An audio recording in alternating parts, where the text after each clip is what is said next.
first semifinal game featuring the Brock Badgers facing off against the Guelph Gryphons.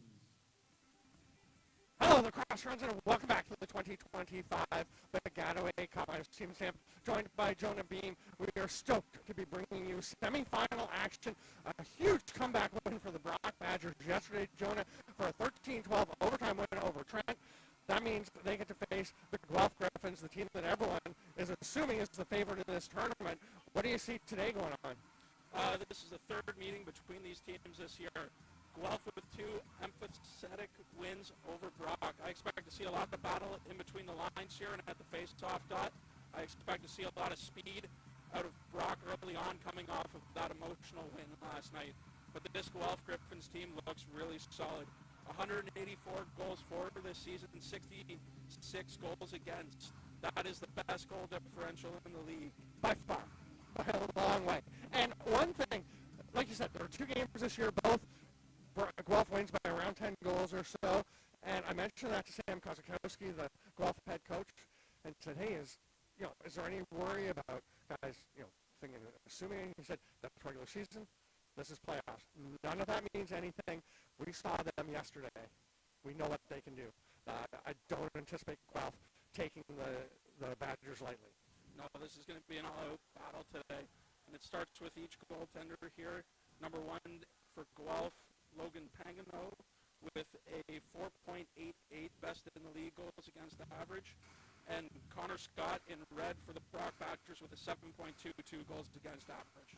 And Logan Pangano with that great goals against average, and the defense of Guelph, they're such a strong unit, and that gets a little forgotten because there's a lot of attention, and we're going to pay some attention to Will Scott and Liam Aston, the big guns, the lefty and righty respectively up front, who are both here. If you were wondering, Will McLeod will have a very busy weekend. Right now, though, we're going to get to the first face-off, and a lot of great work by Cody Rutterham yesterday to get possessions for Brock. But right now, it's going to be possession for the sleeveless Guelph Gryphons, Joseph Columbus. That's Bo's little brother, isn't it? That is Bo's little brother. There you go. I mean, little. He's a pretty big kid. He is a big kid. So the Gryphons go into the first offensive set. The ball comes across to Ethan Brown. And it's not just the McLeod and Aston show. Everyone will tell you that has played them, has watched them play, that they have a lot of talent on this team. There's Ethan Lee with the ball. This is Ethan Brown. I mean, these guys, much like we talked about yesterday with Nipissing, the other guys are going to burn you if you pay too much attention to the two big guys.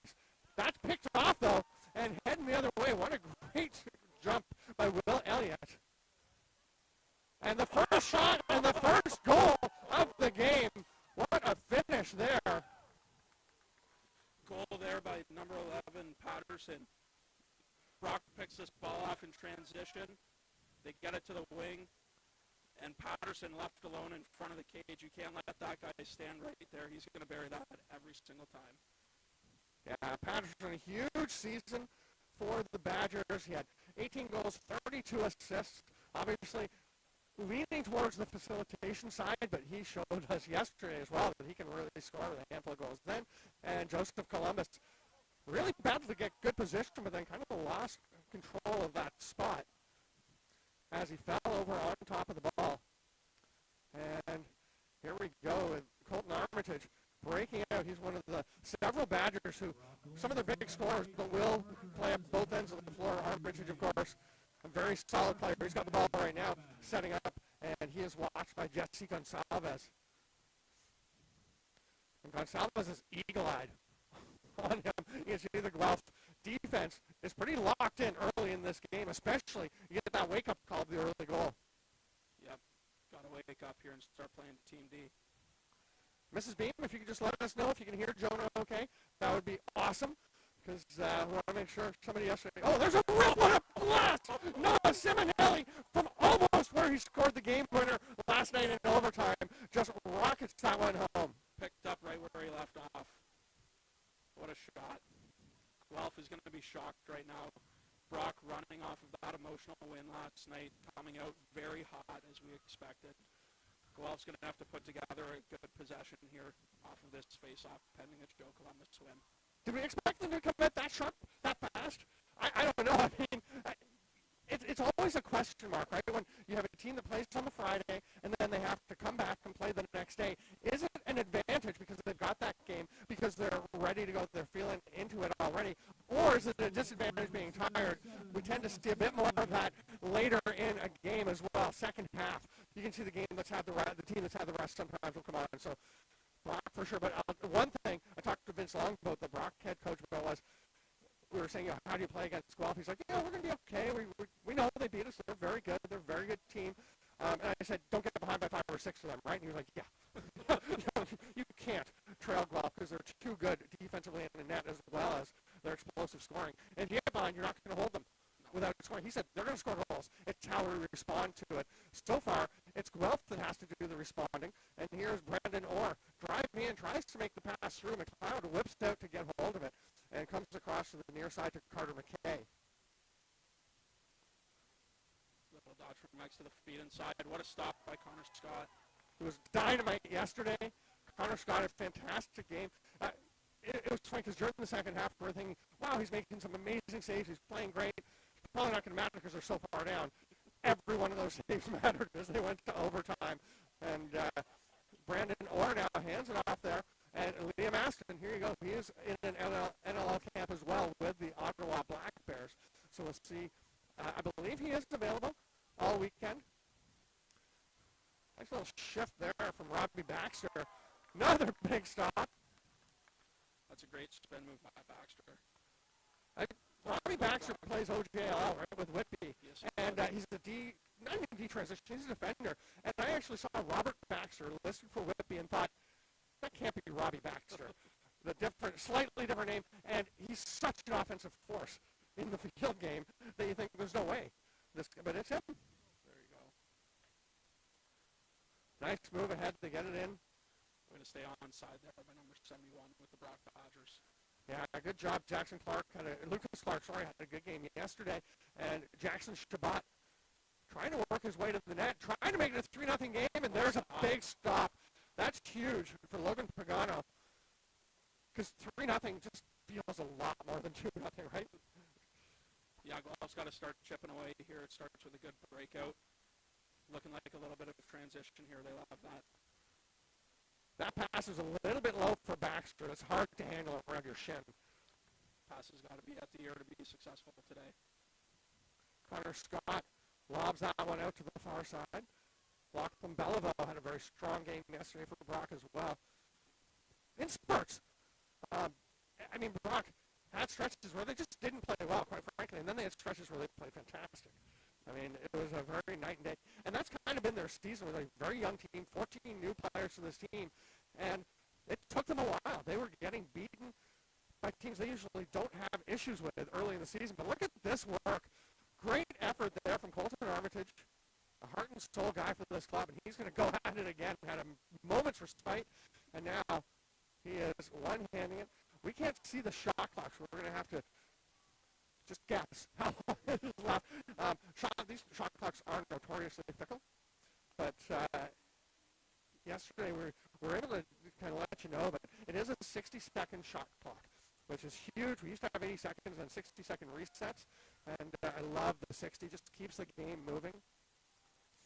That's going to be an over and back call. We're going to go Guelph ball here. McLeod quickly to the near side, finds Aston. He's going to slow it down a little bit. He's getting used to wearing the black and red and yellow. He's going to be a black bear. Looks good on him. Yeah, Ottawa native guy, Ottawa area. Watched by Clark. Aston shows some wheels and passes across. Nice move low. That is what a goal. A goal and a beauty. What a drive to the net there by Carter McKay. We talk about the step of champions all the time, right? Aston with a great dodge, with a great vision, makes a flat pass to number 20, who just absorbs that check, gets to the middle, and finishes in front. Yeah, you're saying the first step you call the step of champions, yes, right? That's right. That's the one where Aston creates that space and the great pass. And boy, not Ethan Brown. Was it Ethan Brown? Ethan Brown. It was Ethan Brown. I think I said somebody else before, but great job by Brown. And again, we're going to talk about McLeod. We're going to talk about Aston because they are the two leading scorers scores in Kufla this year. And you know, you can go to kufla.ca, check out all the stats, and see exactly who is where in terms of points, scores, and standings, and that. But you will notice that everyone else has to be involved. And this is a good Guelph team. It's not a good Guelph 2 players. No, the top 9 goal scorers for Guelph are all in the top 70 of this league. That's a supporting cast that is willing to step up into those roles and finish when they need to. Here's Aston, a little juke and jive. Pretty well covered there by Clark, who separates him from his stick. They go to the far side, and that's Brandon Orr. Back up top. Thinking shot for the moment was Carter McKay, but he's going to reel that in. They've still got plenty of time to shoot. Lane opens up hard. Well, not a hard rip. He didn't really get that much on it. And Connor Scott, my goodness, makes the fairly easy save by the standards he set yesterday. Loose ball here, picked up by Guelph. They're running the other way. Brock's got to clean up that transition. Oh, almost a pole goal there. Love those, just didn't quite happen. Andrew Kidd with the outlet pass to the middle, just missed. A lot of transition here. I expect to see a lot of that today. Andrew Kidd wearing the 28, playing LSM. And yesterday we were calling him Nolan Fair. I saw him on the field today. He's like, you kept calling me Fair, Nathan Fair. And I was like, that's what was on the roster. Sorry. Kidder was giving me a bit of a hard time, but he is dynamite. Again, he's the Matt Vince guy with a box goalie, but then a field long goal. But what a rip. Baxter, that one was up for the shoulder. That one was no issue burying it for Baxter. This is a great try for Max with the shovel shot here. Connor Scott makes the first save for that juicy rebound, comes out, and Baxter makes no mistake there. And as much as McLeod and Aston both know, all these other guys are a big part of the team. All these other guys have to contribute for them to be successful. They also, it looked there like Will McLeod was like, I haven't done very much this game, and it's my role to create scoring, so I should probably go do something. He made it happen. I mentioned how busy he's going to be. McLeod was at functions with the Halifax Thunderbirds this morning, having his physical, and he is playing here now. He will be at their game tonight at the ILA down in Six Nations, and tomorrow he's got a practice with them in the morning he'll be at, and then if Guelph was able to pull this one out, he will be playing in the gold medal game of the Baggataway Cup. You think he likes lacrosse, Stamper? He loves lacrosse. What a time. Just exciting. Here's Nick Volkov. Now an Ottawa Black Bear as well after a trade from the Albany and now Oshawa Firewolves.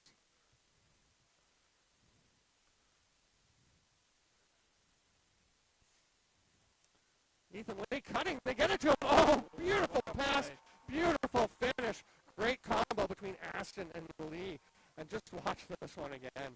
Everybody's paying attention to the guy at X here.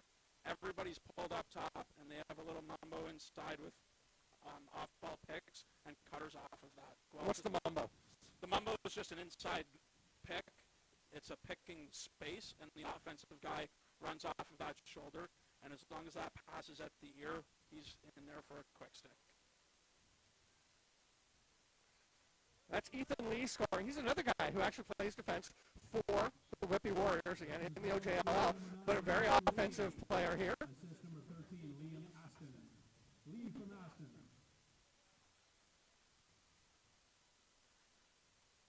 Lucas Clark taking his time.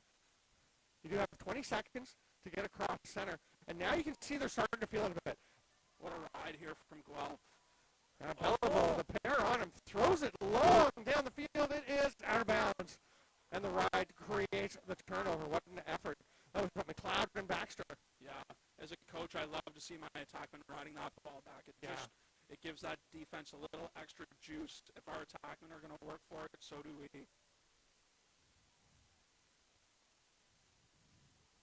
Nice little move by Bryce Dennis there. Baxter taking his time as they finish the change. He'll come to Volkov up at the top. There's the pass to Volkov. Oh, sorry, that's Brandon Orr.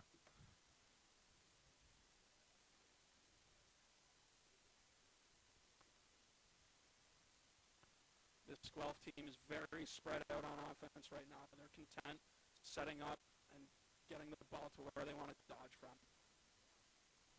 Just passing it around the outside. Here's some action. Here's a drive across the top. On the run, a great shot there. Bryce Dennis, you mentioned the move earlier, and he takes it up another notch with this finish. It's about dodging with speed, right? Out of this open set, nobody on the inside. Brock is sliding adjacent. The slide never comes. He has his hands free, and what a great shot on the run across the body. 4-2 for the Guelph Gryphons. 4-goal run. I mean, this is what they do, right? And Brock knows it, and this is where Vince Longboat, again, the head coach of Brock, was saying, we know they're going to score goals. It's how we respond to those goals and how we respond to their runs and not letting them get too long. Columbus with the win. He's going to put immediate pressure on again, and no flag on that push from behind, and that will lead to a turnover. Nice job by Cody Rutherham battling back. Well, this is a matchup of two of the top face-off guys in this league. This is a great showcase for those two guys. Garen Jennings kind of bobbled the pass, but did recover it. Brock slowing it down here, making their change. Armitage up top.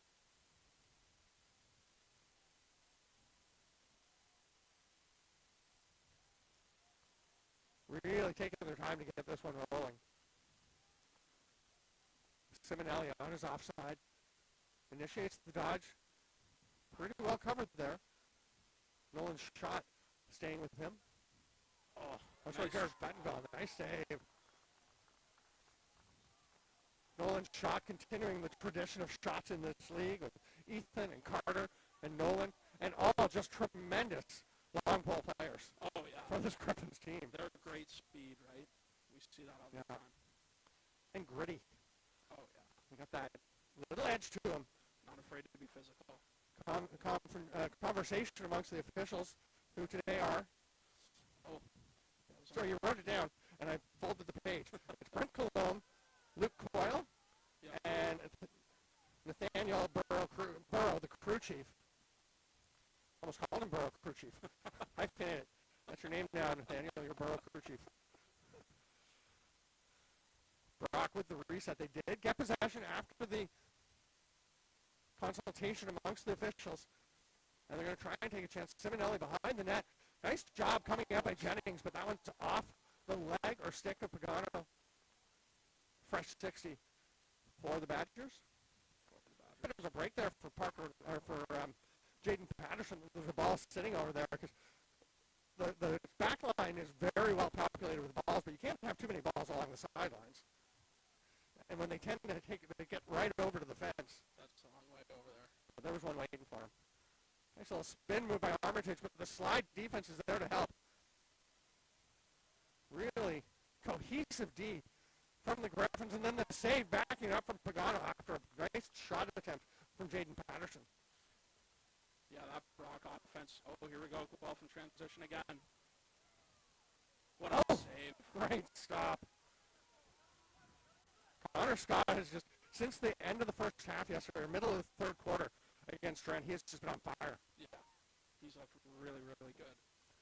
If you're wondering, that's not an over and back. You do have that first 20 seconds. You can go back and forth as much as you like. So Andrew Kidd was fine to head back over center after scooping up that ball. Comes here to Jennings, who was a huge factor in that comeback 13-12 win. And yes, if you turned the game off and it was 12-5 for Trent, you missed a lot. You missed a lot of goals. Nice spin, and the rip for Armitage. Oh, my. What a shot. That's just a great single effort by Armitage here. Both playing good D, and he just overcomes it. Yeah. Gets the ball up top, initiates his dodge, spins out of it. Two slides not there. You can't leave these guys with their hands free, even for half a second, right? They are lethal from that 15 yards and in.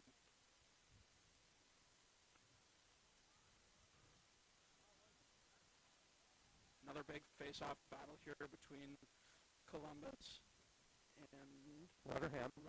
Thank you. That's what we're here for, partner. Your mom didn't let us know how the sound is. No, she said it was good. Oh, okay, good, good. Want to make sure everyone's hearing you. Somebody yesterday was like, I can't really hear Sidney Crosby very well. Why Sidney Crosby? I don't know, but I'm here for it.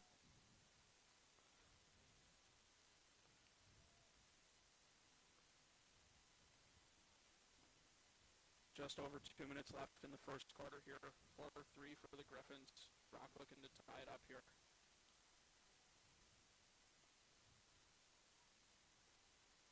Simonelli. Trying to come across the top. Turned aside by Bottenville. Or sorry, Bentonville. Oh, nice speed. The one hand around the back attempt there. Jackson Shabbat getting fancy. Didn't quite get through. And on the run now. Look at these wheels by Justin Hewitt. Guelph will look to slow it down here and possess and have a good long possession here. Turf looks a little bit slippery out there today. A little bit. There was a lot of rain yesterday. It's good turf, but yeah, I mean, it's going to get a little slick. And you think here's a drive towards the net. Hard rip. Did Scott get a bit of that? No signal. I didn't see a reset, so no, they're just a little bit wide, but you never know how he's affecting. I feel like watching Trent yesterday, they started to overthink a little on their shots because he was stopping everything. He was making saves you wouldn't expect. There's a whistle before that play. Illegal pick? I think so. I wasn't sure what happened there. Here's Clark. He's got Liam McCrimmon with him on this side, but they're going to go back to the goaltender. Scott taking his time. This is where the shot clock really comes in, the 20 seconds. You've got to get over center. You can see the little reach there from Armitage, who now goes coast to coast almost, but gets stripped. A little jump to catch that ball by Nicholas Volkov and flips it ahead. It's a pretty nifty play by Volkov, and then the rip by Baxter. Oh, what a help there by Lucas Clark, the original save by Scott. Let's take a quick peek at that while they're resetting. They're going to start down in the corner. Just going to check this one out on this hard shot. We'll get back, but we just got to see this one. Rip, and there's Clark. There he is. That's a great job. Goalie's going to give him a pat on the back for saving his bacon on that one. Now as the quarter ends, and we do actually have the official time up on the stadium scoreboard. Some great job adjusting to a new facility, a new for us to get used to some things. And had a few tech issues yesterday, but I think it came together really well. It is 4-3 for the Guelph Gryphons over the Brock Badgers. We're going to take a quick break, and we'll be back in 2 minutes with the second quarter of a very exciting game. By the main door today. Also, get hungry, pick up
Lacrosse friends, quarter two about to get underway in this exciting semifinal. Before the game, we talked about, Guelph had beaten Brock by 10 twice this year, but that was in the regular season. This is playoffs. We've seen Brock improve throughout the season, throughout the playoffs, and now we've got quite a matchup, Jonah. Oh, yeah. Throughout those games, Guelph never lost a quarter. They continue that streak. We'll be starting each team a man down here as each team got an unsportsmanlike at the end of the quarter.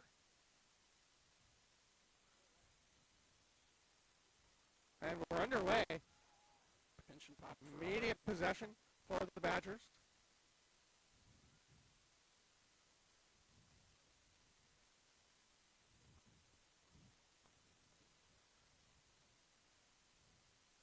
Simonelli will take this pass.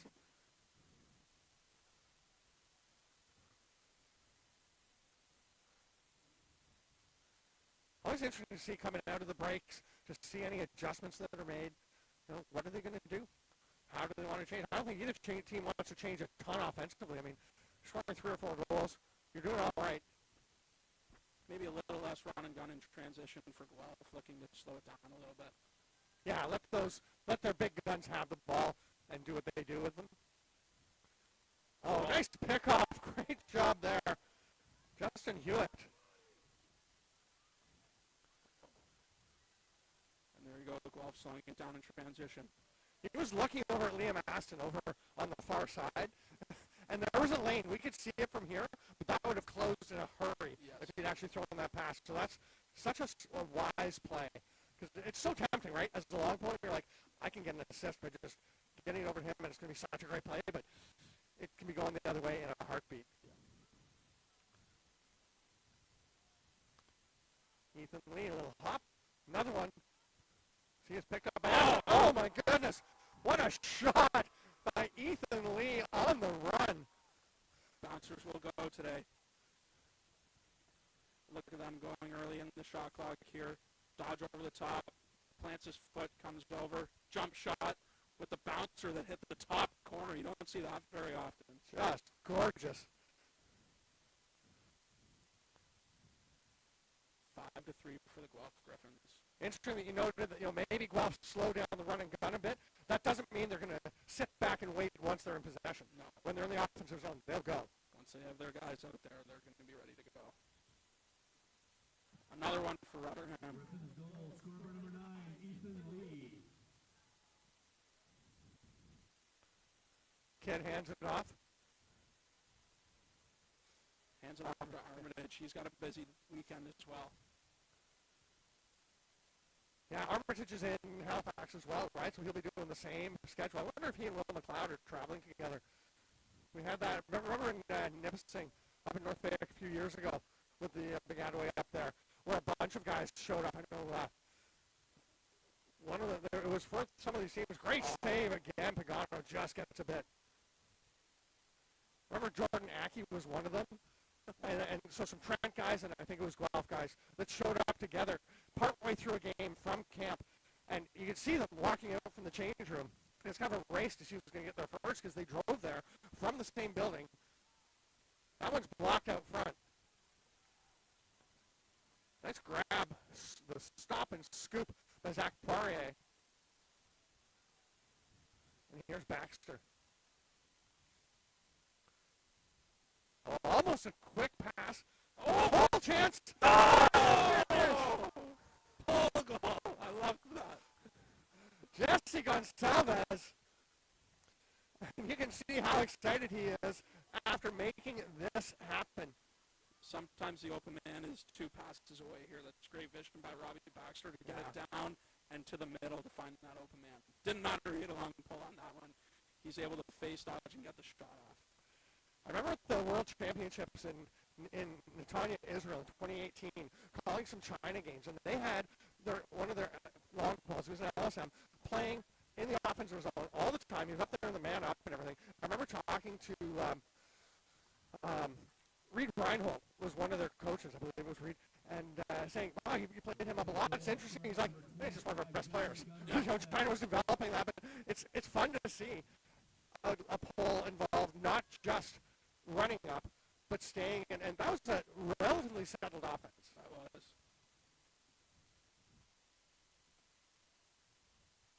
Guelph getting scoring from all sorts of places today. Doubling up the Badgers at 6-3.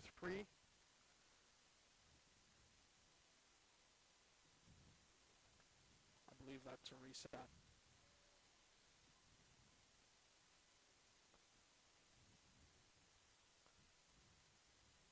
You go back behind the net. Baxter really close to that back line. It is the white line, the goal line for football and rugby. Nice pass down to the corner. Aston's just going to throw it back up to Orr. Will spin and shoot. There's a big save. Connor Scott. Just like yesterday, when every save turned out to be critical, you know he needs to make some big ones for Brock to stay in this one. Baxter. Oh, reset. Off the post. What an effort by Robbie Baxter. We're going to take another peek as he starts this one right back in the end zone. And look at the work he does. A little bit of a question mark shot here. Turns that corner, gets it off. But Guelph wasn't there, so Badgers ball.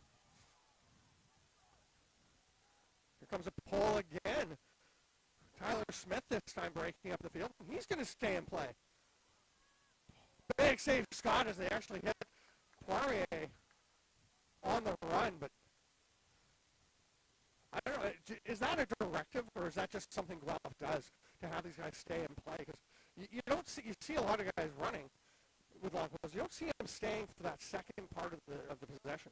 No, their offense is so lethal. So if you can find an open guy in the middle, because there's so much attention paid to their three attack, guys are going to be open.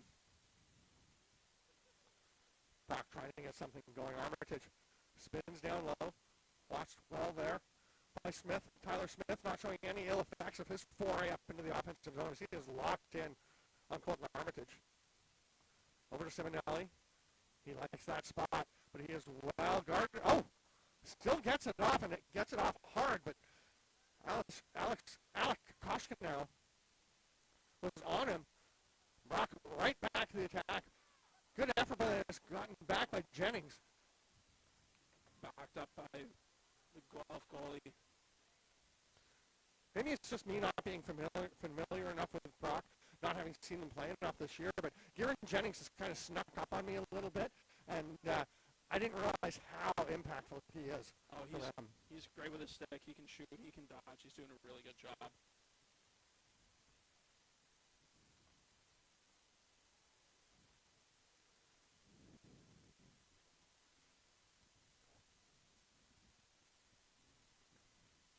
Guelph with the ball here. They're looking to slow it down.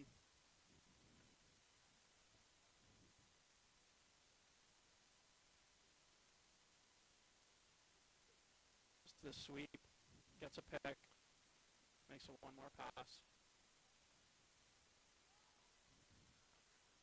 Shot on the run there, taken by Ethan Brown.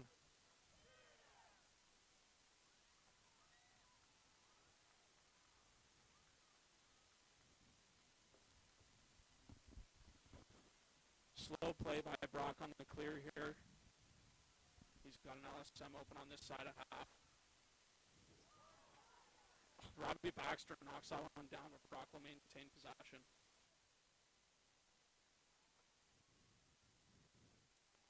$40 on the shot clock. Whenever you see an official signal the over call, that means there's the over and back rule is now in effect, and that happens with 40 seconds on the shot clock.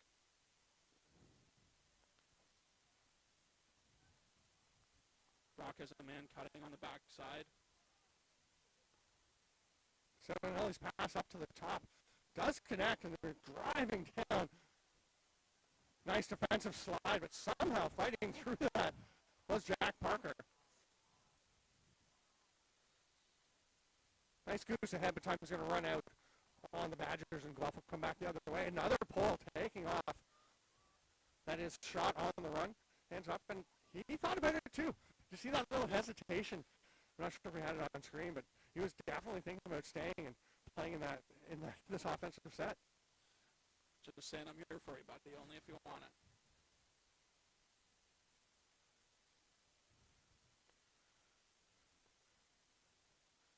Well, taking their time to slow things down a little bit here.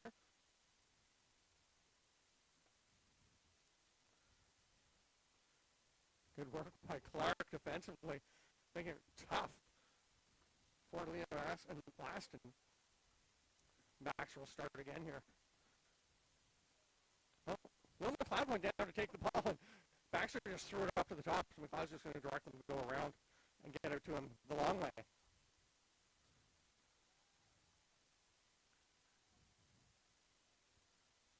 Walker hands it off, a little slip, but popping right back up and getting a pretty good shot off.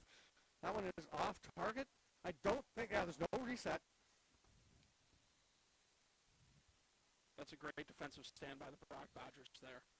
Didn't give up too much. And that's what they need, right? They need the leaders to step up and set the tone for the young players to really up their game, because this is a whole other level of challenge when you're facing these Guelph Gryphons.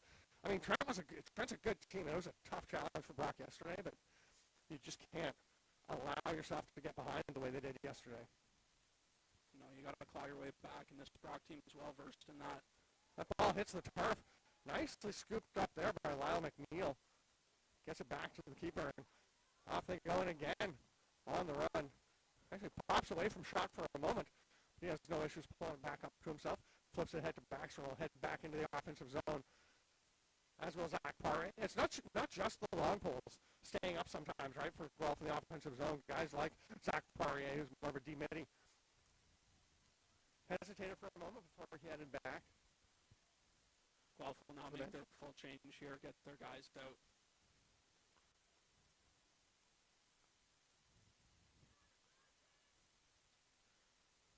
Volkov hands it off. On the run. That one's blocked out front. What a soak. Will Elliott just absorbing that, diving on it like a hand grenade. Oh, Robbie Baxter. Baxter, a beautiful rip. They're going to come and join him, and that's just such a sweet shot. Starts with a nice loose ball pick up here. Finds one more, and Robbie Baxter loves to go one-on-one, come over the top with his hands free, and he puts it back to the short side. Love the shoulder fake.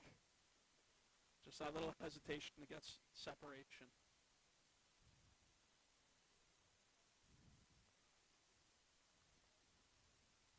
Seven to 3.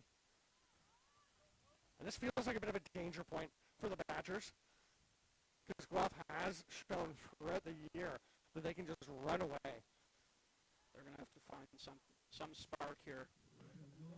Maybe it comes from Cody Rutherham, although Guelph races in and Rutherham can't get possession off the face-off. It comes back to Baxter, and Justin Hewitt staying up there again.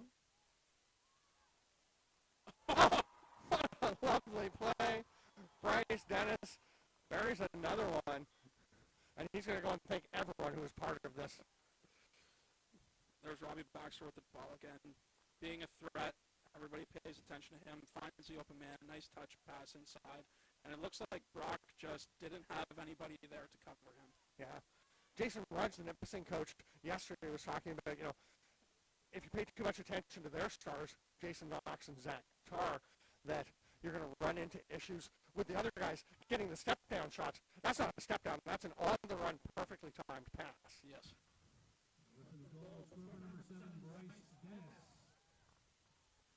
The final 4:15 of this first half. Guelph running in transition again.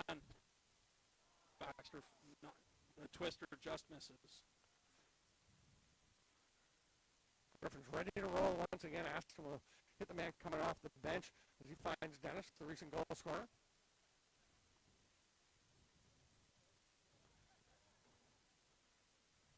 I don't think Guelph's in a rush here, right, Stan? No, I don't think so. I mean, 5-goal lead.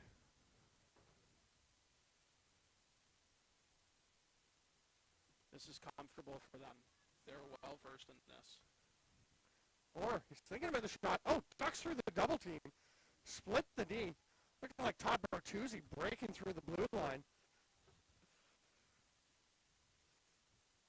I used that reference when I was running a rowing club out in North Vancouver for one of my friends and a bunch of girls out in doubles. Oh, nice strip. And the Badgers come away with it. And that was in North Van, right? So Bertuzzi was pretty current, but they're like, this one girl cut through a couple other crews. And she's like, I don't know if that's really apropos here. Certainly wasn't in this case, though. Simonelli almost picked off.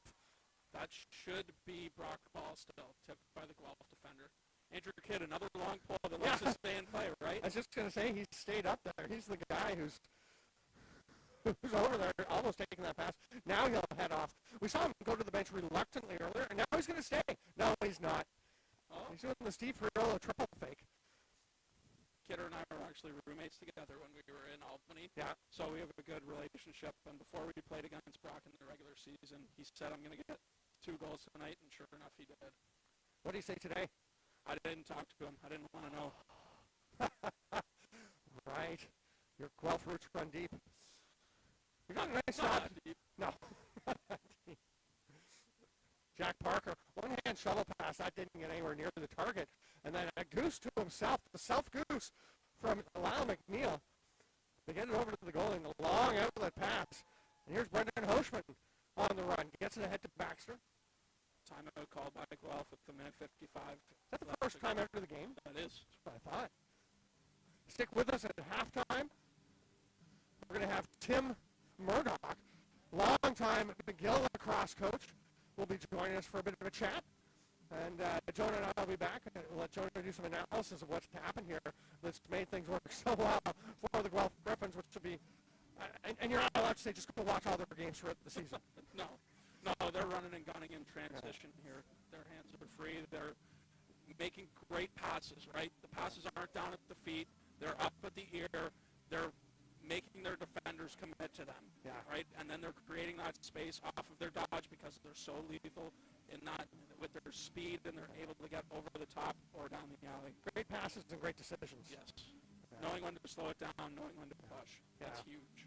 We're not going to make you wait till halftime. No, that's right there. I could talk about this sport for hours. Right? We pretty much do. I had a podcast, Box Up Beat, for a long time, then became Lax Beat. I remember having chats with Derek Keenan, and Steve Dietrich was one, where I'd bring him on the show, and we'd talk for about an hour. And just go. Just one thing leads to another.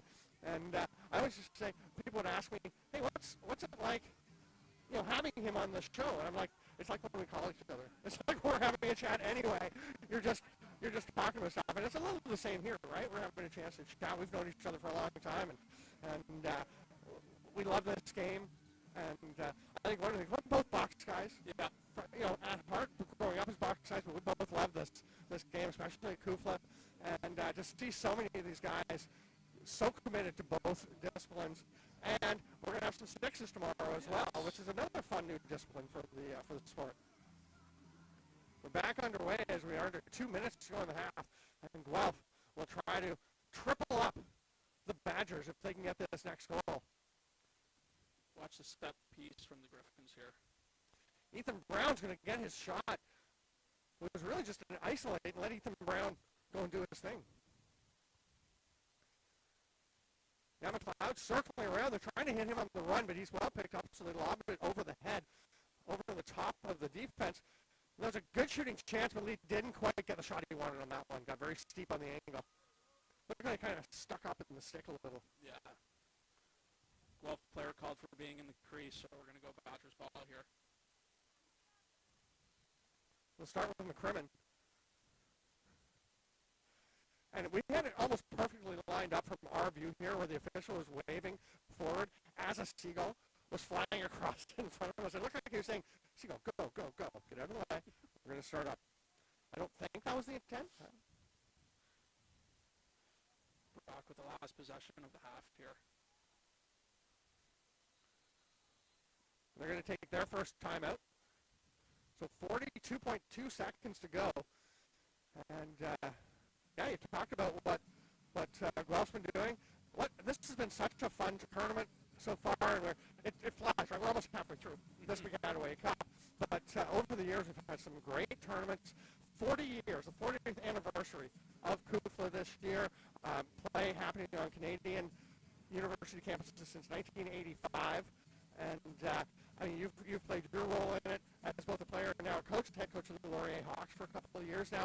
What are you seeing in the way that Kufla has evolved over the 6 or 7 years you've been around?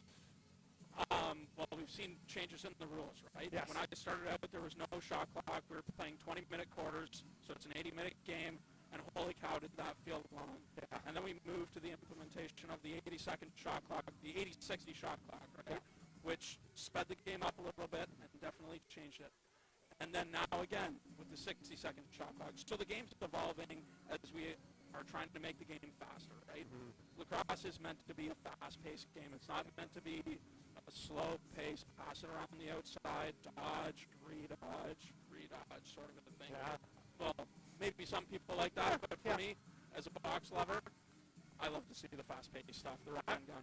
I remember the Guelph team, and they're such a fast team now. Back in 2014, 15, 16, when they went back-to-back as a third seed, and there was no shot clock, and they would have guys like Jordan Kritz that you just couldn't get the ball away from, and they'd hold the ball for 7 minutes at a time. Yeah. Remember some of the other executives saying, what do you guys do up there? Nice save. And can Guelph get a final chance? There's lots of time left. They're going to just take off. It is Nolan's shot. Ahead to Baxter. Great passing, and they take the time out. And Robbie Baxter goes palms up to his coach saying, are you kidding me? I just set up Zach Poirier for a glorious chance. Mr. Kosikowski with the Guelph Gryphons told them in their previous timeout, slow it down in transition. Yeah. And there he goes. There he goes. He's like, you will slow it down. And now there's a couple of flags on the field. It looks like one from each team. But I remember some of the executives, we came down from the booth after one of those Guelph games, and I said, what are you guys doing? They're just in the end zone passing the ball back and forth. I said, we just talk about other stuff for a while. You get to talk about lacrosse for a bit. But remember, 20.8 seconds to go here in the first half. We'll take a quick break when halftime hits, and we'll come back and we'll be joined by Tim Murdoch, a long-time McGill Lacrosse coach. In fact, his social media handles are still McGill Lacrosse coach, right? There you go. Tim's already in the booth with us. He's enjoying the best seat in the house for the final minutes of this first half. I'm going to thank Tom Bolesky for our deputy commissioner. I'm pretty sure he grabbed him and sent him up because I WhatsApped him and said, Tom, can you bring somebody up to the booth? And Tom's coming in now. We've got our commissioner, Scott Fox, who's done such great work. Tom and Scott came into the league a couple of years ago and have brought so much energy into the league and so many new ideas, and it's just been a blast. I think it's really helped. You've got Mark Walker as a holdover, the treasurer. He's been around for a while, and we had guys like Kevin Kaplis and so many guys putting so much into this league, and it's great to see what Scott and Tom and all the coaches and all the people who love this game have put in to building, standing on the shoulders of giants, as we would say. They've done a phenomenal job since they've come in. 20.8 seconds to go. Guelph with the ball. They come to Volkov.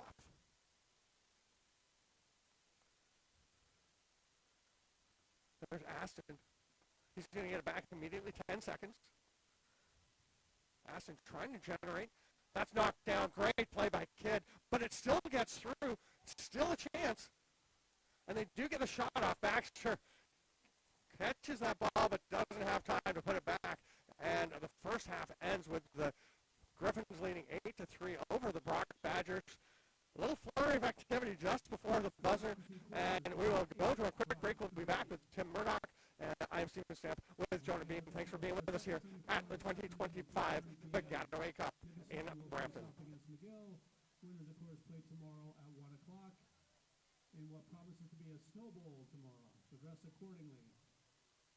Don't forget, we'll wrap up the day tonight at 8:30 with the exciting second annual KUFA East versus West Rookie All-Star Game.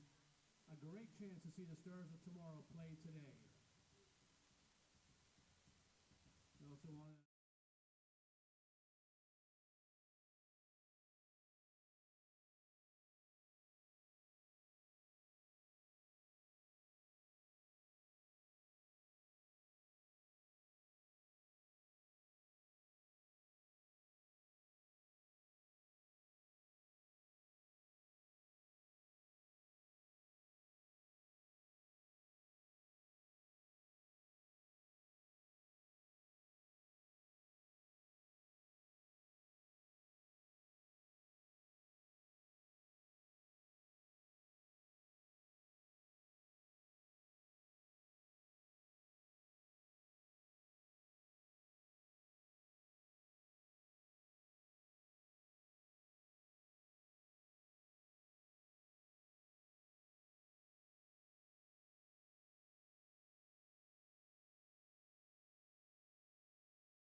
Welcome back, Lacrosse friends. We are ready to roll with the third quarter.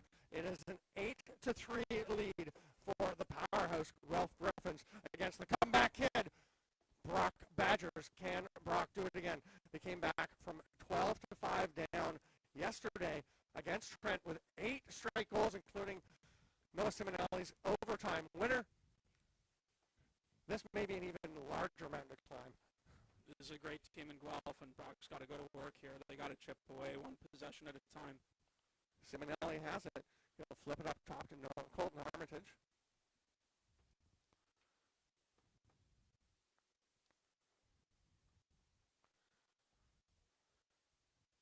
That rip goes a little bit wide, but the Badgers will retain possession. Shot clock still ticking away. That's Jaden Patterson trying to generate something. Great defense there. Really nice play from Alec Costanel. And we'll re-emphasize that as Liam McCrimmon, one of these veteran defenders, makes the pass down low, it's knocked away on the other side. So that was Lyle McNeil, and the pass was knocked away by Liam McCrimmon. Robbie Baxter's shot, there's a big save by Connor Scott, but yeah, Guelph is not just the 2 big scorers. No, they have Robbie Baxter in there as well, who's a huge part of this team. I was kind of getting to the defense. Oh, yeah. Well, their defense is fantastic. I thought you'd jump at that, being a D guy. Well, it's a thankless role, right? We don't need to have our recognition. We're just out here to enjoy the team's success as well. That was really good. That was really good. You sounded very convincing. Here's Nicholas Volkov at the top, coming around. We'll hand it off there to Aston. We got Baxter kind of lurking over on the far side. Now drifting down goal line. It's going to be a shot taken on the run from Ethan Brown. Another save, Connor Scott. He's making them look quite routine. Yes, he's well versed. I'm not sure I've seen a goalie look better in a game where he gave up 12 goals. Another save. And he's racing out to try to get the possession on the back cup. Was it Connor O'Toole that got one yesterday with the dive? That was awesome. Here's Baxter. McLeod up top quickly to Volkov, who is loading up, but they're going to go all the way around. Aston skip pass. Baxter rips it. That's fantastic. You see Guelph set up in this fan with one guy on the inside and 5 guys around the outside, and they just pass it around trying to find the skip lanes. Brock almost looks like they're in his zone here, and they just bury.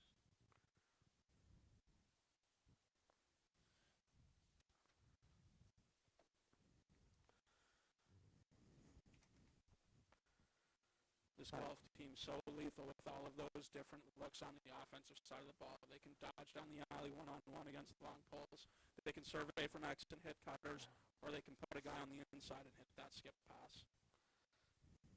And that, I mean, it looks so simple from up here. Yeah, you just make that skip pass. But when you're down at field level and you're looking across, there's a lot of traffic. There's bodies and sticks and so many things in the way. And while the sun just came back out and dipped behind some clouds for a bit, and look how bright it is right now. It's a beautiful day here in Brampton. Not sure it's going to stay this way the whole day, but we're keeping our fingers crossed and knocking on wood. There's a hard shot by Simonelli, but off target. Brock able to maintain possession here.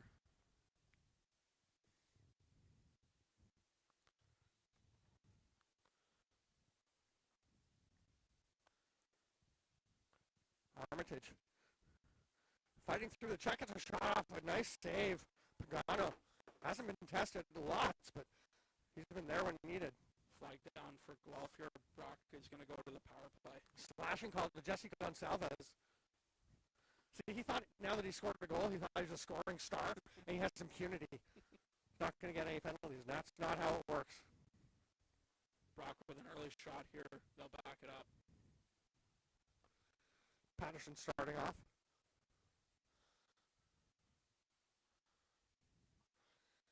Armitage keeps it flowing around. It's going to come back to him.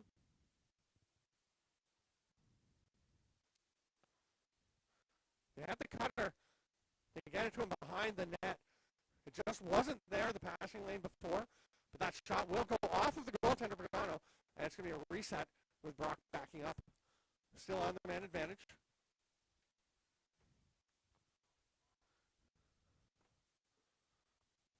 Just over 4 minutes into this third quarter. That one may have been tipped and it is picked off. And Alex Koshkanow makes the pass ahead to another pole. And then they find Jared Bettenville, a solid defensive midi. And boy, these Guelph defensive players just have no fear going into the offensive zone. No, they're all great ball carriers. Bettenville still hanging on to it. The penalty ends, and Bettenville will go back over center, go get a change, and Guelph is back to full strength.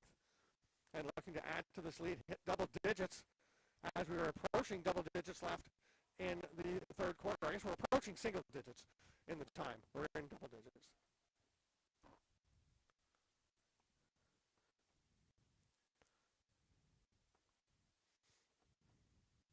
Oh, nice fight to get that shot off of the rip from Bryce Dennis, who has a couple for the Gryphons. We'll switch and rip another save, Connor Scott. Look at this ride from Guelph. Brock able to make that pass and they'll clear it here. Really nice poise by Lachlan Belleville under that double team, and then Patterson hits the turf. Guelph has come up with the ball, and Brandon Orr, who fought all the way back, gets it ahead, and now they come to the near side, and Lyle McNeil keeps moving it. Boy, the ball does not stay in Griffin's sticks for long. That time it didn't even get into the stick. Has a little bit over-anxious Justin Hewitt.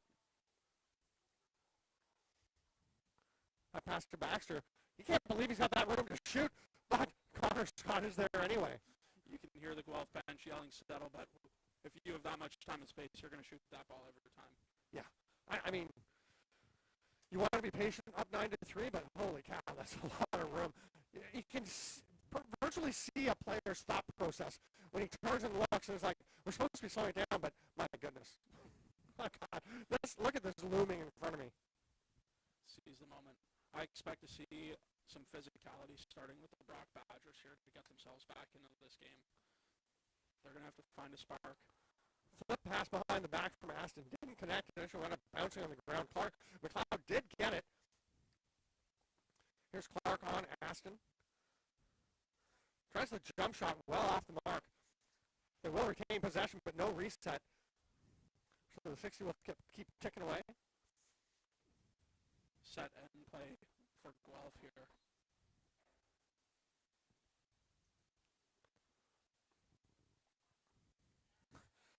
Connor Scott, another save, and again, great rebound control. We've talked about those offensive players sniffing around the crease like hounds on a scent when the ball is shot. The lollipop pass from Scott gets it ahead to McCrimmon. We'll just leave it there, and Jaden Patterson will try and get something going as we approach the midway point of this third quarter. A very quiet third quarter from a scoring perspective. Just the one goal from the Gryphons. Bumping it from 8-3 to the current 9-3 score. Armitage. Watched by Gonçalves. Bit of an unusual defensive stance, right, for Gonçalves? Yeah. Sticks up really high. What's the goal there? Get off quicker on the shooter's hands? Yeah, that would be my thinking. Nice pass attempt out front. Doesn't connect. Rock player called in the crease. Griffin's ball. Another long ball running in transition for Guelph here. Gonçalves gets it ahead again. He's going to stay and play. There's one. This is just run and gun lacrosse from the Guelph Gryphons here. They notice they have numbers here. Their defensive middies are staying and playing. Brock a little late on the change, and they find the open man in front of the net. And it is not a great situation for your team when that open man in front of the net is Will McLeod.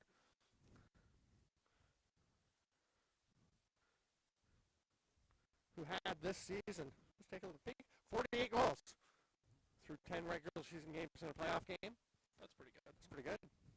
First in the league in points. Yep. peanut galleries chipping in, pointing out he had 50 through the course of the season this summer with the Brooklyn Merchants. And we were talking about how much Will McLeod loves lacrosse. I talked to him before the summer, and he said, yeah, I'm going to play as much as I can with the Merchants. Great strip defensively there. You know, I play with the Merchants and play with Brooklyn Lacrosse Club. I just want to play as much as I can. I was like, well, you're going to get a chance. At the end of the year, I asked him, you know, how was it? He's like, it was a lot of lacrosse. What a rip for Andrew Kidd for the save again by Pagano. But even Will McLeod by the end of the summer was feeling, he was a little beat up. A little burnt out. Yeah, that's a lot of lacrosse. He was still smiling, though. There's a flag. How close is that going to be to center? Right on the center yellow line. That is impressive weight. I've started curling the last few years, so I'm impressed when people nail their weight. You can't even see it down there.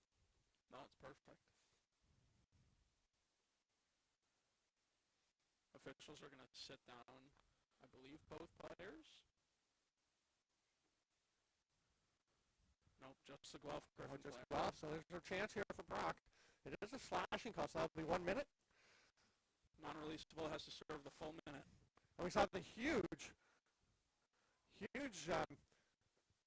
non-releasable yesterday, the 2-minute cross-check late in the Nipissing Queens game. That was a game changer. Yeah. Nipissing scoring 3 goals on that one. That was pivotal. Oh, great passing. passing. In the middle, and they're successful. You almost sound blasé about that. No, it was pretty. It was pretty, man. Gets it, fakes a shot, backhand below the GLE, finds the open man on the backside. That's just a great quick stick there. It felt to me on that one like it was going to happen sooner. Like that shot was going to come a little bit sooner, and they kind of hesitated, delayed a bit, and made those extra passes, and it wound up being a pretty easy finish, really, right in front.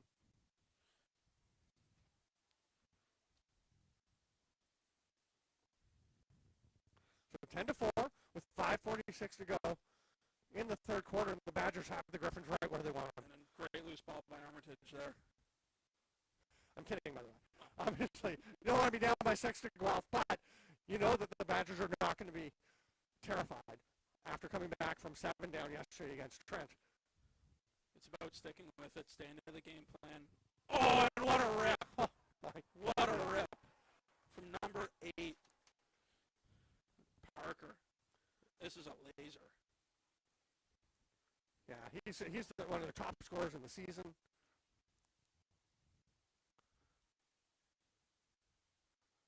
Just a laser beam top corn.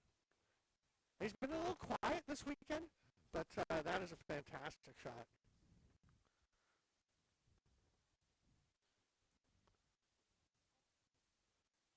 Brock just chipping away here. Guelph players still in the penalty box. Time still to be served. Score for number 8, Jack Parker. Assist 77, Noah Simonelli. Again, possession for Brock.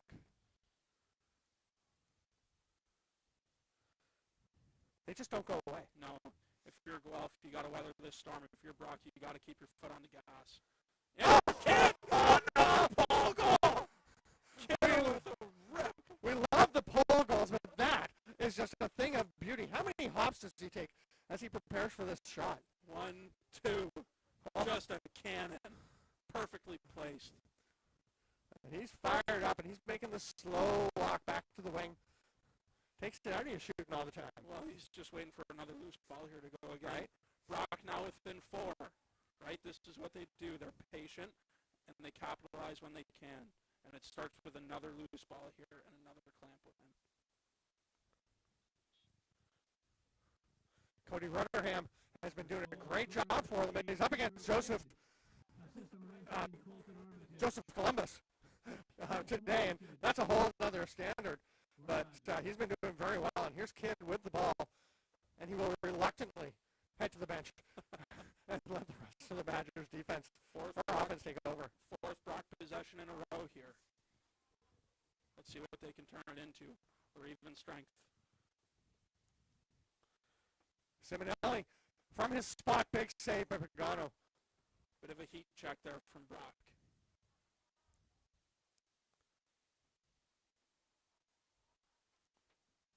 No flags down on that play.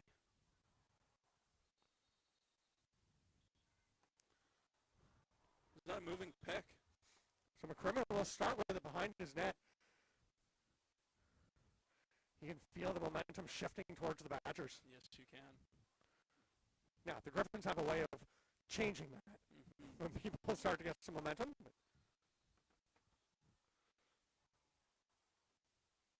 Offside by the Brock Badgers. Here comes Guelph in transition. Oh, it gets away from McLeod. Bit of sloppy play here. Yeah. Now, was he saying to Justin Hewitt, just settle down a bit, you don't have to make that pass, we don't have to push it? Just slow it down, right? Keep your foot on the gas. Capitalize when you can. Come over to Clark on the near side. Nice job finding a little hole in the zone to take that pass by Colton Armitage, and he'll flip it down into the corner and head towards the net as Garen Jennings circles over the top. Simonelli. Oh, hard shot, a little bit wide. Didn't see our signal for a reset. So the shot clock will continue ticking down as we approach the final 3 minutes of the third quarter. Nice flip pass into the middle. Shovel shot just missed. So close. Reset called. So close. And Pagano was saying, what? I didn't touch that. Oh! Didn't touch that one. That is Simonelli with the sidearm. And that, look at how excited they are. This is what they do, right? They're coming alive right now. Simonelli with the hot stick with the overtime winner yesterday.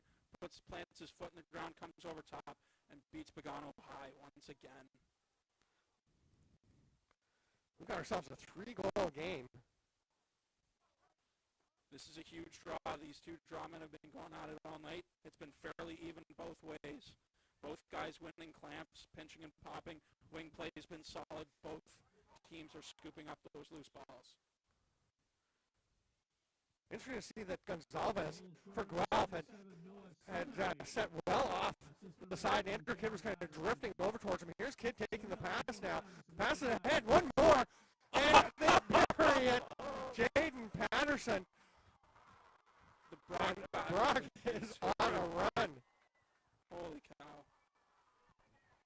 Timeout called by Guelph here on the field. Kidd with the great vision to the inside. And that one more pass, right? We talk about that open man being 2 passes away. Andrew Kidd gets it to the middle, and Parker kicks it out to the outside. And what a finish. What a game here we have.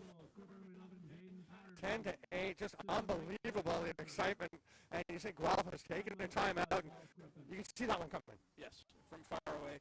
Sam's going to talk to his guys about composing themselves again, getting back to the game plan, being focused, not taking those every opportunity in transition, picking and choosing when they go.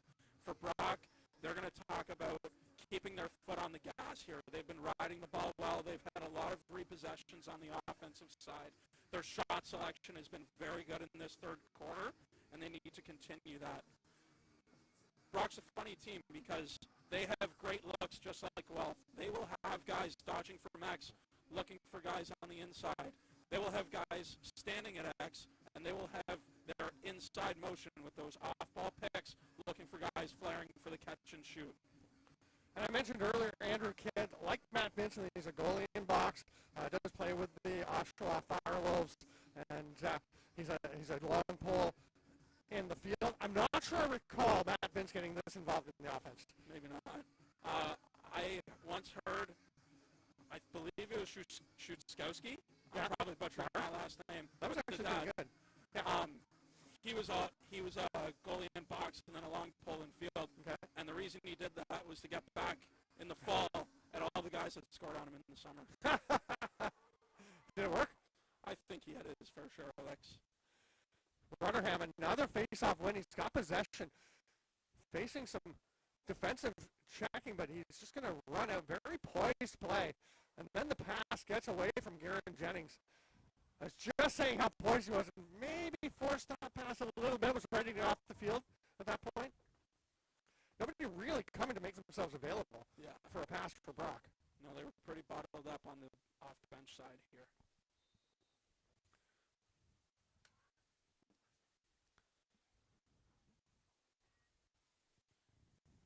This is the first Guelph possession we've seen in a few minutes here. Just under 2 minutes to go in this third quarter. Shot will bounce one across to the far side to Volkov, and they're definitely taking their time to get their sixth attacker into the offensive zone. And Volkov will spin, flip it up to that man, Ethan Brown. He moves it on quickly. There's Ethan Lee. Jump shot scores! That's the replica of the last time he had So that. similar. At opposite end of the field, and flags are flying everywhere. 3 flags down. Let's take a look at this goal. Yeah. Lee with it. Again, plants his foot, gets over the top, elevates with the jump shot, bouncer 5-hole on Scott. And then what happened? I believe a slash here, the ref was signaling. Okay. Then they were getting into it, and I think Robbie Baxter was kind of starting to draw a bit, and his teammates immediately were like, no. we don't need a penalty right now. We've just got a bit of momentum back for us. So make it 11-8 for Guelph. Penalty happened after the goal, so Guelph will start with it. Minute and a half to go here. Brock man down.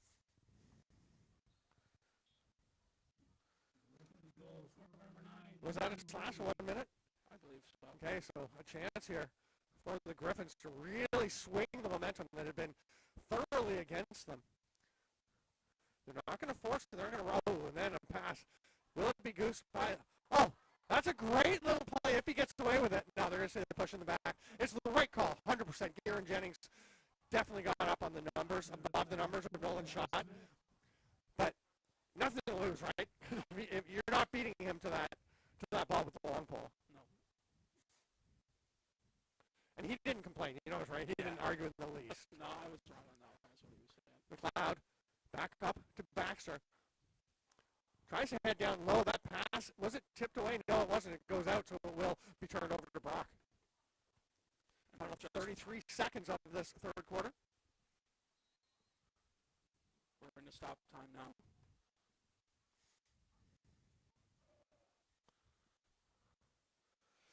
Oh, what a play by Andrew Kidd. Tracking that one down, then tried the gooses that got away from him. Eventually, they will get possession. Oh, it pops out of the stick. This could be trouble. Oh, my. It's a penalty shot, basically, for Will McLeod. That's just a great ride by Guelph there. They drop Strange sequence. Yeah. Bit of an errant pass to the middle. Just gets crunched on this loose ball. What an effort by Ethan Brown to make that hit. And you can see that Lucas Clark saw it coming. We're going to take one more peek at that sequence because this is just great play by Brown. Bog says, hey, here's the ball. Yeah. Dances to the edge of the crease.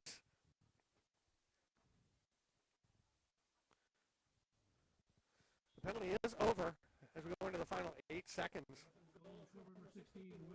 of this third quarter.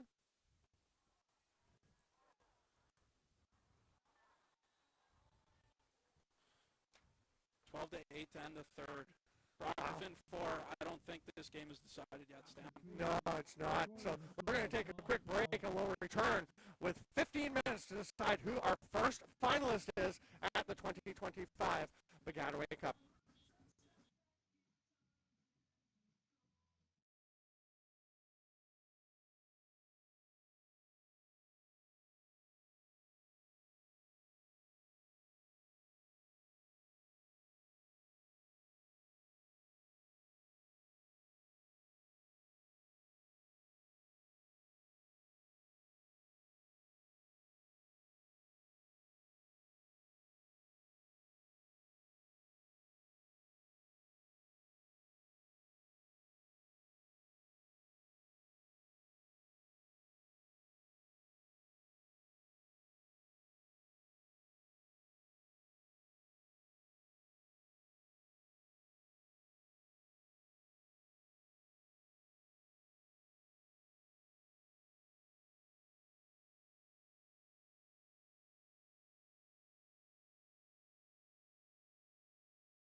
And we're underway with period 4 of this first semifinal, a 12-8 lead for the Guelph Gryphons. And Brock, with first possession here in the fourth, will try to keep chipping away at the lead. Vince Longboat was saying before the game, staying 6-on-6 is going to be a big factor. You've got to avoid those penalties. Obviously, that cost them a little bit on the last one. Yeah, Brock being the most penalized team in the regular season. They've done a decent job of staying out of the box, but this fourth quarter has got to be really clean.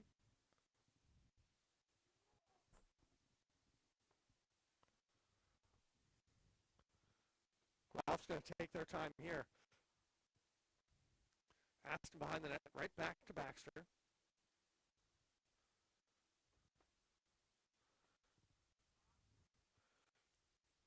Putting his shoulder down is Brandon Orr. And pops up off the D from Neil Adamson. They get a shot of another save by Connor Scott. Oh, nice back up there as Will Elliott scooped up the ball after it was knocked away from the long pole on the run. And Brock into the offensive zone. Second possession here for Brock, getting their guys changed.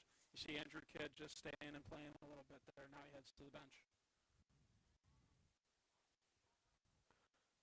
Simonelli thinking about the pass. Lobs run over, having to go up to get it. Was Armitage, and that pass was low, but at least a chance for Patterson. What a great goal here. Starts with a pass from Simonelli to Armitage, who feeds to the middle, bit of an errant pass, backs up the loose ball. That's a great, gritty loose ball on that backside. Right place, right time. Little bit of luck for Jaden Patterson as that ball comes up. Got to be good to be lucky. Exactly. 12-9, Brock within 3 here. You got to wonder if legs are coming in to be a factor at this point in the game, playing last night. Yeah, we talked about that earlier in the game when Brock was coming out with a lot of energy to start this game off.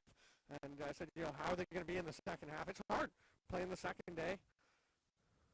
You look at a Trent team that lost yesterday. That was the first time they'd lost this year when it wasn't the back half of the back-to-back games for them. So definitely the edge here in terms of freshness going to the Gryphons. That pass bounces away, and then a huge hit from Clark, flattening Columbus, who's staying up for an offensive shift. Now he's going to head off, he and Rutherham, the two face-off experts. What a great battle at the dot today, eh? It's been really good. Back and forth. It's been Rutherham slightly ahead, don't you think? Have you been keeping track specifically? I was, but then I got excited and put the pen down. It's hard, right? You get so into what's going on. Oh, nice attempt there, getting the good shot off, but Ethan Lee just couldn't quite find his spot. He loves that bouncer. That's his third attempt at that today.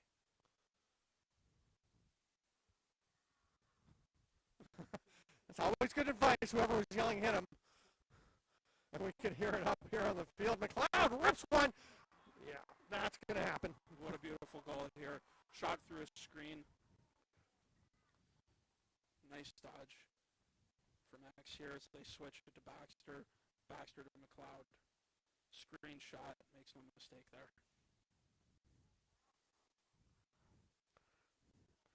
Will McLeod's so dangerous, and part of the reason is you can see he's not going to force things. He's not like, I have to be the guy. I have to be getting my shots.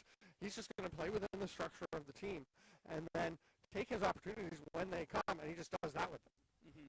He's been successful a lot today with his shooting and even more successful with his passing. Goal number 16, Will McLeod. Assist number 77, Robbie Baxter. That's 3 goals from McLeod today. One, of course, was what I called the penalty shot. Yes. That's a cheeky little drop pass. Jaden Patterson will track it down. I don't mind that. I like it. Lachlan Beliveau just rolls it behind him. Kind of reminds you of the Sidney Crosby pass at the Worlds this year, right? The World Hockey Championships. Just a little bit behind.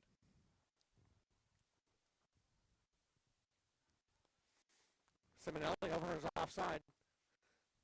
Being watched by Battenville. Traveling with him behind the net.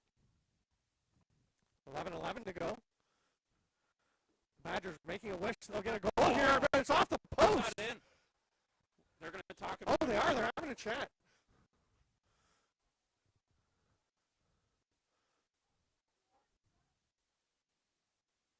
It bounced off of that post weird. I wonder if it was on the inside. It's a little support.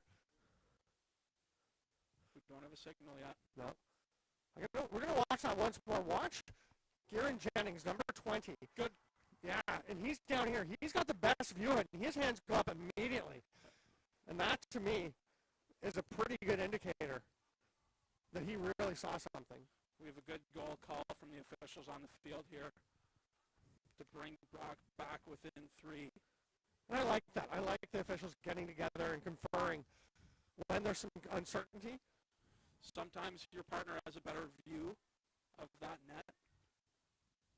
And that's a great call. That's a veteran move by the officials there. Guelph's not happy about that call, but it seems to be a good goal. I mean, you're never going to be happy about a goal being awarded to your opponents when it initially wasn't. But as long as the call is right, that's the most important thing. It is. That's a very effective use of the offhand by Joseph Colombo. Some may have argued a little bit excessive, and maybe that's the lacrosse god saying, yeah, that was a ward. You're gonna throw this pass out to the sideline. And we've had our first wheels call of the day that I've heard. You knew it was coming. I prefer taxi. Oh, that pass is a little bit high, but it works out. As the second receiver in the deep pattern there was Jackson Shabbat, and Shabbat now has the ball in behind the net. Watched closely by Ethan Brown. That was Zach Poirier. That makes sense. Ball gets loose, and the Gryphons have it. I like that poise by Jesse Gonsalves. He didn't need to rush to pass. No. Man open in the middle. Baxter finds him. Oh, right on top of the crease. What a save! Connor Scott robbing Will McLeod. Brock will run that one out, and they'll maintain possession here. Look at the wheels on Garen Jennings. Over to Armitage.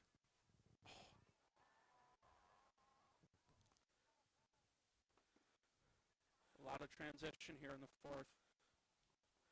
It was Andrew Kidd. Okay, that makes sense. So I was like, why is Garen Jennings back there with a long pole? But it was Andrew Kidd, 28, not 20. Guelph slowing it down here, looking to get their changes. They got an open man cutting. No numbers, they'll slow it down and get their set going. Still 9 minutes for the Badgers to work with. Right now, it's Guelph working with this ball. Brandon Orr gets himself some space. Didn't like the shot, likes the pass instead. Great look, but a nice save. Connor Scott, what a weekend he is having. Just phenomenal play from him. He's all over the place, backing up balls. They originally weren't calling a reset. Now they are.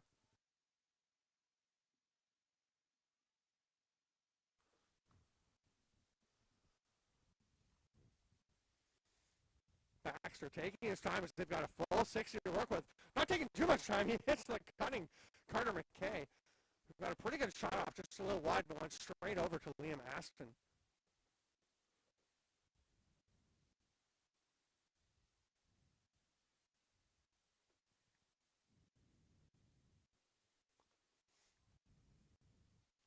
Aston, very patient. Little roll off the pick, but Aston's going to shoot. That one's stopped by Scott again.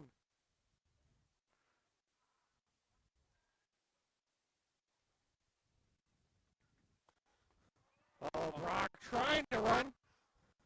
Great swat back there. little bit of a goose there. It's kind of a reverse goose and a good one by Andrew Kidd. And as things are getting a little bit scrambly, they're going to take Vince Longboat will call timeout and bring his troops together to prepare with 7:49 to go to try and keep chipping away this 3-goal lead. Yeah, Brock's going to have to be successful in their possessions here. Not a lot of time left, but there's still time on the clock. They got to chip away. They have to dodge with purpose. They have to shoot with purpose. They have to execute their game plan and get refocused. Guelph here, on the other hand, they just have to stay poised and run that clock down as far as they can and have long possessions that end in goals. That is so important late in the game when you're up. You want to eat as much clock as you can, but you also need to keep climbing. For Brock here, I'm going to expect a lot of plays starting from X, looking for the cutters on that short side. They like to step back, and they like to feed those guys in tight. Yeah, we'll see how these things evolve as we go along, as we approach the midway point.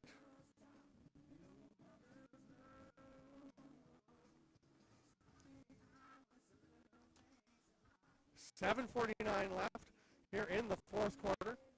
And the final 2 minutes will be stop time. Running time until then, other than for goals and official stoppages. Stay with us for the rest of the day. It's an exciting day in Guelph Lacrosse here at the Baggataway Cup. 5:30, we will see semifinal number 2 between the McGill Redbirds and the Nipissing Lakers. And then at 8:30, the very popular Rookie All-Star game making its second appearance at the Baggataway Cup. Things will keep rolling tomorrow, too, with the Sixes showcase at 9:30 between Humber and Seneca. College is playing Sixes lacrosse, and then the championship, of course, at 1 p.m. tomorrow afternoon. Brock starting to probe. Armitage. Parker backpedals. Now he's going to head his way in. Tries to bolt through, but well responded to by Lyle McNeil. And this is Garen Jennings. Shot with the good D. And you can hear the Guelph fans appreciating the good defense. A spinning shot. Another nice save by Logan Pagano. And he's going to come up with the ball. What a feed to the inside there by the Badgers.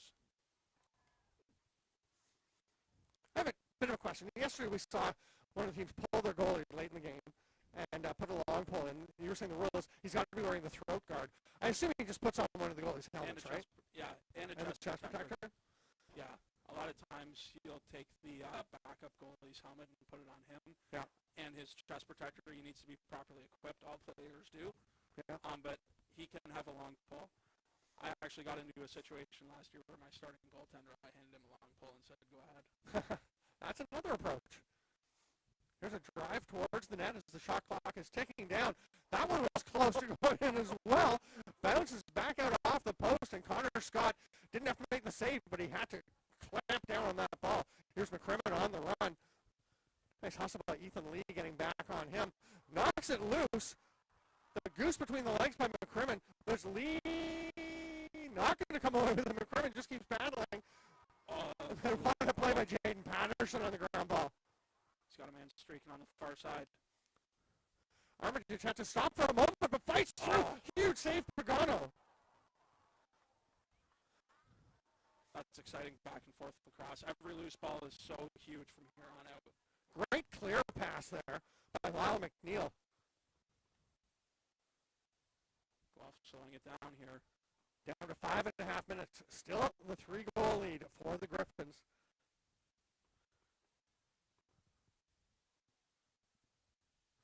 This is such a storied rivalry in Kufla between these two schools. A bit of a different situation this year, with Brock having had a very different year than they used to, usually being up top. But coming on and getting better and better as the year goes on. Oh! What a shot on the run from Ethan Brown. This is just a thing of beauty. Another bounce shot goal here. Puts his foot in the ground, takes his defender over the top. How many goals have we seen like that today? Oh. Just a howitzer from the 15 yards out. You're saying the step of champions, that first step? In that case, it was, like you said, putting the foot in the ground was the champion step. Yes. Just the change of direction. These are high-level athletes, and they're able to do incredible things. Huge goal for Guelph, with the Brock just nipping at their heels to get that one back. And here's a battle at the dot. Columbus pulls it out in perfect positioning by Justin Hewitt to come away with it. He'll flip it over to Baxter, who fights through the check, almost runs over Brent Colomb. Pretty good agility there by Colomb. Did a sidestep, get a little swipe pass. Baxter still with the ball. Obviously pressure way up from Belleville, and Baxter runs by it. And you've got to push, but that's what opens up, right? When you have your poles up at the 45-yard line here in the terms of football markings. Nice lob pass ahead to Bryce Dennis coming off the bench. That 4-goal lead just feels a little more secure than the 3-goal lead as we come into the final 4 minutes right now. You can really start to take the air out of the ball. Yep, they're going to take all the time that they need. Ooh, the flag's coming. Lucas Clark can't believe it. He's still arguing. Guelph saying, hey, let's keep playing here. Liam Aston, as it was late in the shot clock, you could tell he's saying, hey, guys, let's get a shot. Let's not sit here and chat about things. Refs are going to talk about this one. We'll see what the call is. It's hard, I'll tell you, being a big guy and you're checking smaller players to avoid contact that could be deemed dangerous or unfair. Yeah, it's a struggle for a lot of these big long poles. Never did see the call there. Brock's going to have a man in the box.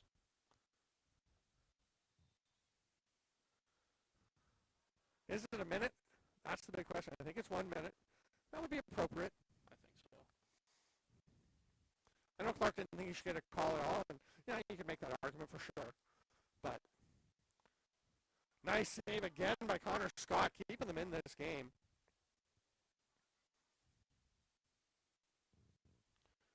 Guelph really dropping back in their ride here. Brock low time here. Got to get it over. Great ride. Robbie Baxter really putting the pressure on. Will McLeod with the ball. He's going to signal to his guys. Let's slow it down here. Let's eat this clock as we approach the 3-minute mark.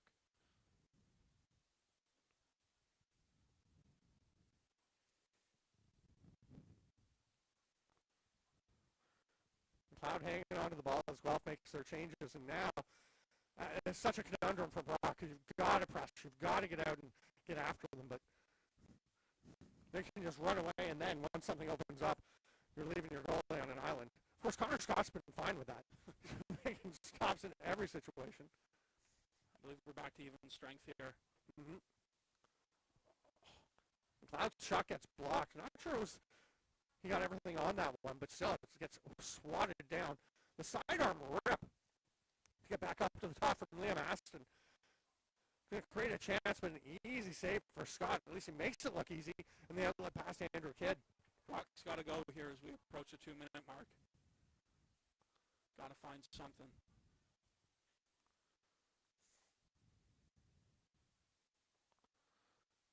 They find Jimerson coming in off the bench. They're just getting their 6th attacker out there now. They go to him, because that's Jackson Shabbat. Oh, that's a big pick. Oh, what a strip. Great steal by Justin Hewitt, the LSM. You can see Shabbat all over from the swats trying to get that ball loose. Making contact with the stick, so they're not going to call that. Those are great whacks. I've been thinking, when's the timeout coming for about 7 or 8 seconds, and there it is.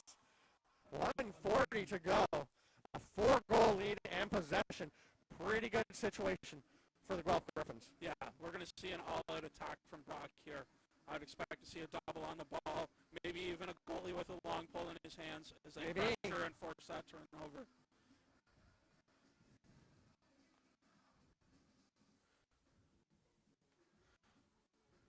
What an effort from a Brock team, very young and battling to stay in this one. A team that was a plus 25 on the season as they went 6 and 4 in the regular season.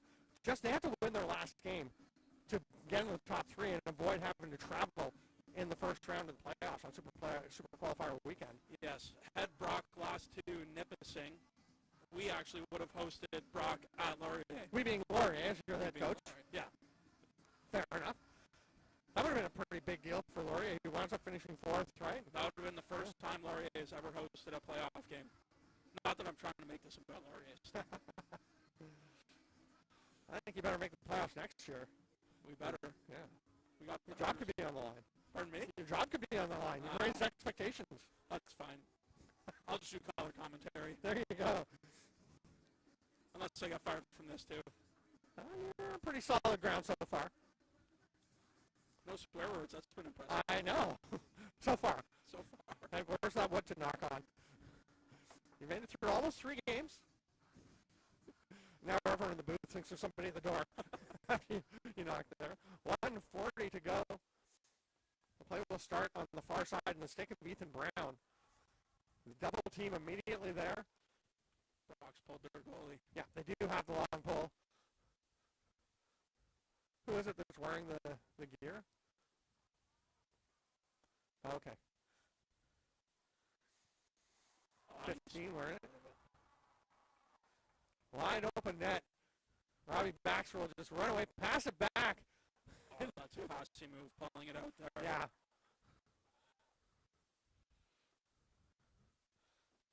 Cloud will take it.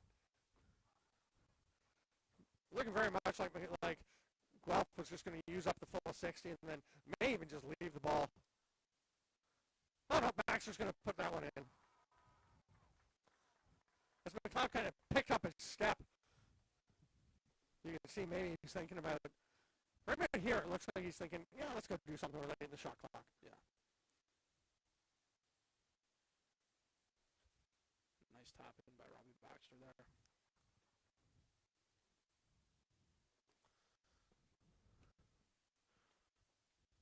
Brock puts Connor Scott back in the net here.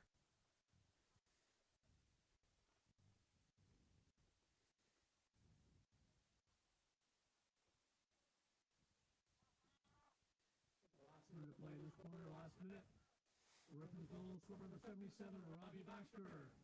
Assist number 16, Will McLeod. Brock can get this possession. From McLeod. Nobody there to back it up. We're going Gryphons ball with under a minute. So that means they don't have to shoot again. They can just hang on to it. They do have to get over center. Yes. 20 seconds to get there. And Shot's just going to run it out himself. Split the D again. Backpedal and lob. Yeah, they're not going to put that one in. You can see Zach Poirier take a look. Yeah, you can't shoot that ball. No.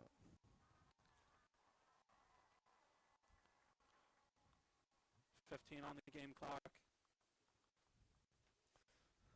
What a game by the Guelph Gryphons here, eh? They're celebrating in the defensive end already. Logan Bagano is up at the 40-yard line with his defenders, sharing some glove taps. And now they're going to shake hands. Stay with us for the player of the game presentations post-game. But what a game by Guelph. A really solid effort by the Brock Badgers. Yeah, I thought Brock played very well today. They came back really hard in that third quarter. Beautiful goals on both sides. Both goalies played phenomenal. Really good semifinal here. And Guelph will punch their ticket to the final tomorrow at 1 o'clock. Obviously, going into the weekend, we thought that the Gryphons were the favorites with that plus 118 goal differential. Unbelievable. But it wasn't easy, and it's not going to be easy for the McGill Redbirds as they face the Nipissing Lakers in semifinal number 2 at 5:30. You're going to stick around? You're still here for that one? I'll be here. I'll be up in the booth. Awesome. I'm probably going to stay too. 8:30 then we will see the East and West Rookie All-Stars. A really fun game. I'll be down. Do you have any trick plays for me to have the guys run Stamper? We'll take those off there. I'm not going to give it away before your game. Not going to share your playbook? No, not publicly before you have to go and use them. Then they wouldn't work. But yeah, I got a couple things for you. 2 words. Flying V. Flying V. Duck pucks fly together.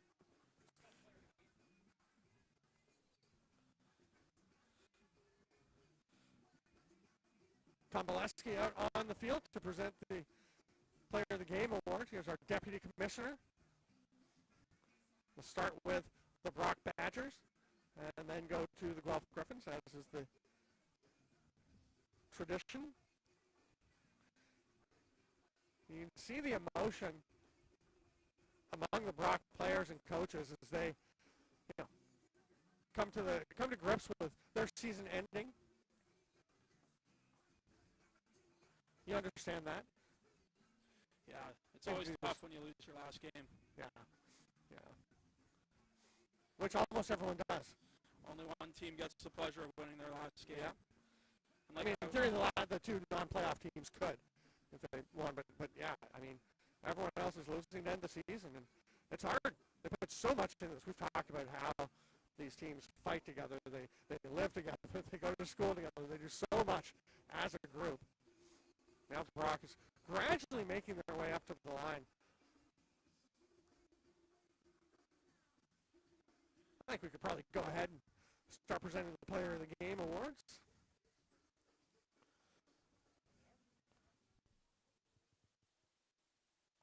Hey, but they're going to be presented by Bill Fox, longtime Kufla official, an original member. Great to see Bill Fox on the field. Have to have a catch up with him after. We'll start with Brock. Andrew Kidd, named Player of the Game, number 28 for the Badgers. What a game he had. He had that nice rip. What a beautiful goal. Kidder works really hard. He puts a lot of time and effort into this team, and he's a great kid as well. And the goal is the shiny object. We had a great game all around. Did so much. And on the other side, so many options, but they're going to go with Robbie Baxter for the Guelph Gryphons, number 77. Robbie Baxter. What a game he had. Just beautiful goals. He dodges with so much speed and great execution today within the Guelph system. A fiery competitor, really edgy, right? You can see it all the time. He's ready to go and really channels that today effectively. So we have about an hour and a half until our next game, which will be semifinal number 2 between the Nipissing Lakers and McGill Redbirds, making their debut here at the 2025 Baggataway Cup. You can see it all here on Stamp Black's YouTube.